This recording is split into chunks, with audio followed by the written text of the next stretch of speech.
Attorney Paul Puzzingera here with 321paul.com.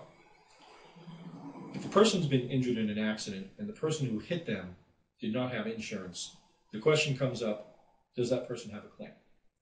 The answer to that question is maybe they do, because in this state, you're not required to carry bodily injury coverage in Florida. When a person's been hit by another person without insurance, there is a coverage that can be purchased called uninsured or underinsured motorist coverage. And insurance companies in the state of Florida are required to offer you that insurance and have you either reject or accept that insurance when you apply for your coverage.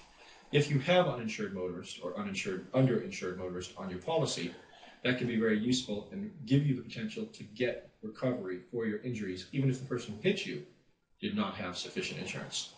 If you have questions or wonder whether or not you have uninsured motorist coverage and you may have a claim, get a free consultation at my office by calling 727-321-PAUL or go to the website at 321paul.com. You can also email us at help@321paul.com and someone will contact you back.